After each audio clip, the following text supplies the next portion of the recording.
네, 어제 강남 4구와 마포 용산 성동구 등 이른바 마용성 지역, 여기에다가 영등포구 한개동을 포함해서 서울 8개 구의 27개 동이 분양가 상한제 적용 대상 지역으로 지정됐죠. 이들 지역이 비강남권을 비롯해서 수도권까지 집값 상승을 부추긴 것으로 판단을 한 건데요. 민간 택지에 대해서 분양가 상한제를 시행하는 것이 집값 급등을 막을 수 있다, 이런 의견도 있고요. 아니다, 오히려 공급이 줄어들면 수요가 억눌려서 오히려 집값을 올린다, 이런 우려의 목소리도 동시에 나옵니다. 취재기자 연결해서 분양가 상한제 시행에 따른 시장 전망 들어보겠습니다. 김여루 기자.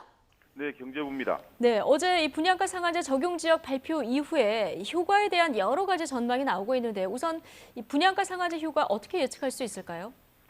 네, 그렇습니다. 정부가 7월부터 분양가 상한제 도입을 공식화했는데요. 사실 이때부터 분양가 상한제 시행에 따른 전망은 나왔습니다.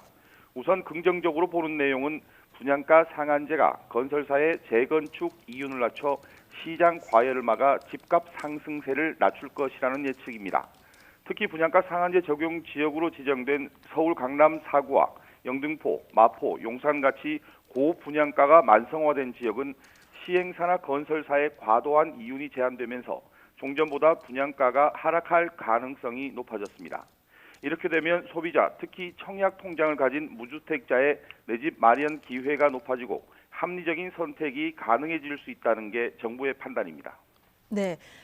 그러니까 분양가 상한제가 무주택자들의 내 집 마련 기회를 높일 수 있다, 이런 장점이 있다는 건데요. 그런데 반대로 우려하는 시각도 지금 만만치 않습니다.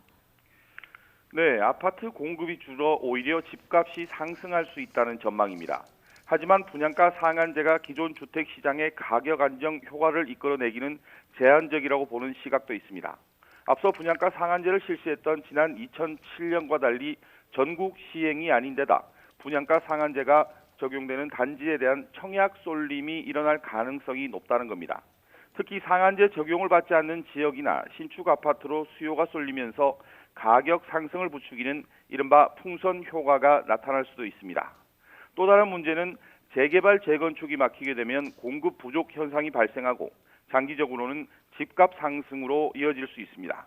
정부는 이런 부작용 발생에 대비해서 상한제 적용 지역을 추가로 지정할 수 있다는 강력한 의지를 나타냈습니다. 네, 일단 부동산 시장의 흐름을 당분간 살펴봐야 될 것 같고요. 자, 그렇다면 상한제가 적용되는 지역의 분양가는 얼마나 내려가는 겁니까? 네, 사실 이 부분은 정부도 조심스러운 분위기인데요. 예. 어제 분양가 상한제 지역을 정하는 주거정책심의위원회가 끝나고 국토부에서 설명하는 브리핑을 열었습니다. 이 자리에서 질문이 나왔는데요. 국토부는 상한제 적용 지역으로 지정된 강남 4구 등 서울 지역 27개 동의 분양가가 기존 주택도시보증공사가 관리하는 가격보다 5에서 10%가량 낮아진다고 예측했습니다. 일부 부동산 전문가들은 상한제 적용 지역의 분양가가 최대 20%가량 인하될 가능성도 있다고 예측하고 있습니다. 분양가 상한제 적용 지역의 올해 3.3제곱미터 기준 평균 분양가는 5천만 원에 육박했는데요. 일부의 전망대로 여기에서 20% 수준에서 낮아지면 청약 1순위 무주택자들의 내 집 마련 기회가 지금보다 훨씬 높아질 것으로 보입니다. 지금까지 경제부에서 전해드렸습니다.